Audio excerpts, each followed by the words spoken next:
Howdy folks, take two, where we just go over one easy subject, bitch and complain about it, and easier for you to consume, takes up less of your time. Before we get into any of that, please like and subscribe to the Uniquely Unqualified channel on YouTube. Also, don't forget, there is an X account on there, @2unqualified, that's the number 2 unqualified. Or, just search for Uniquely Unqualified on X. Trump goes to China. So that's not anything special, right? He went there a few months back, less than a year ago, and he's going to go talk to President Xi Jinping. People are wondering what he's wanting to talk about, what he's going to get into. Well, I don't know if there's a whole hell of a lot that he can talk about, except for, world economics, trade, oil, influence. I will tell you that, especially with all this stuff with Iran, that hasn't been going good. And however, I do find optimism in the entourage that he took with him to China. Onslaught of people, Elon Musk being one of them. Bunch of other CEOs, but Elon Musk already has business dealings with the Chinese government, so that's a good sign that Elon and a bunch of other business folks are going. What are they going to talk about? Well, they're definitely going to talk about trade. They're going to talk about making deals so that trade can keep going back and forth. They're going to talk about tariffs. Trump obviously went on there and said, whatever news channel he went on to, and basically said that he has no interest in talking about Iran with President Xi. But I think the whole Donald Trump in front of a camera thing, I think it's so all over the map. And it's funny and fun to speculate what the President of the United States is going to talk about with the President or the Prime Minister or Supreme Leader or whatever the fuck he calls himself over there in China.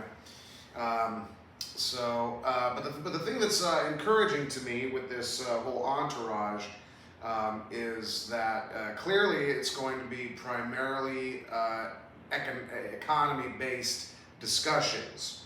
So when you've got a bunch of business criminals coming together in a country that has the country owns a stake in every business in whatever way that they do it, that's a good sign for trade relations.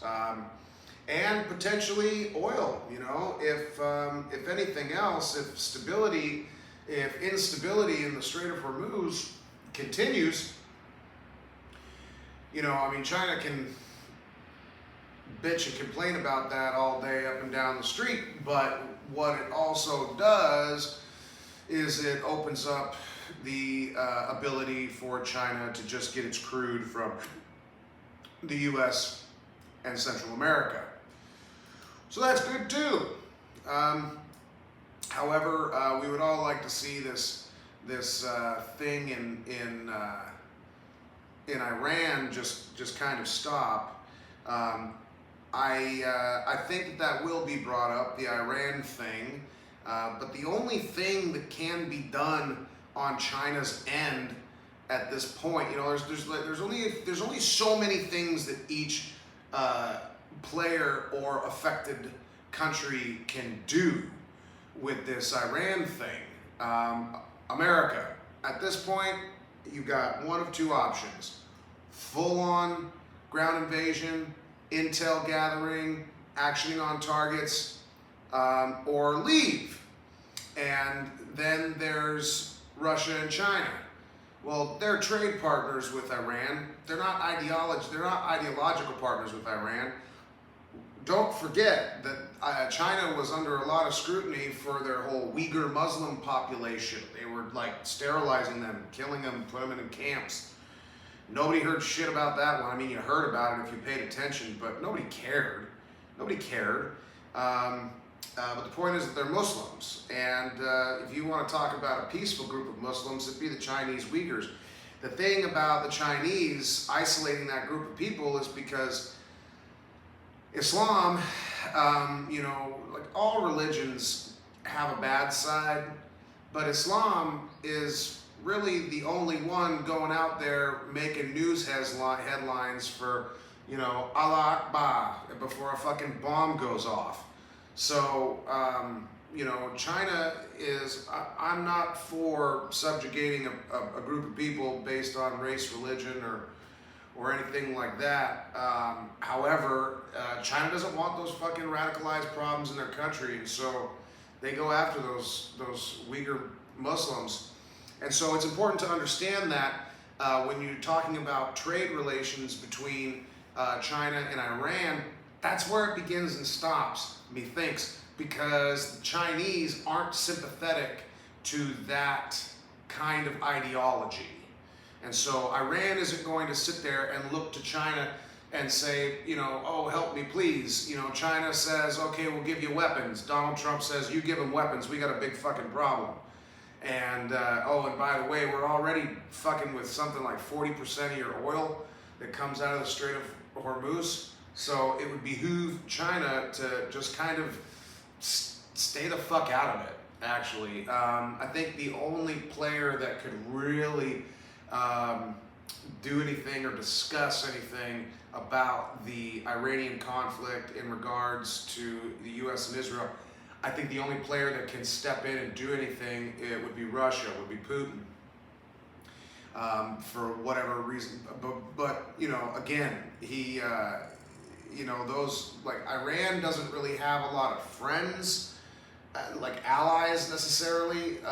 They have clients that purchase, oil, goods, whatever, military hardware, whatever they're slinging.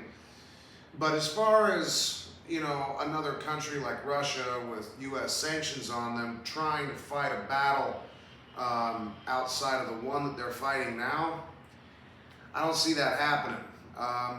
And then, again, China, I don't think China gives too much of a shit so long as trade keeps going and money keeps coming in. So that's what we're going to see, I think, coming out of this whole visit to China. I guess there's a whole bunch of, there's another entourage coming in like a day after Air Force One and those 15 or 20 folks that were on it. But hopefully these talks go good. I'm looking forward to hearing about what happens, and we will hit you back with that subject next time we come to you. Until then, this has been another episode of Take Two. Please don't forget, like and subscribe to the Uniquely Unqualified channel. I appreciate it. Hit that like and subscribe button on YouTube. Jump over and give me a follow on Twitter, or X, my bad. Again, that's at the number 2 unqualified, or just search X for Uniquely Unqualified. We will see you next time.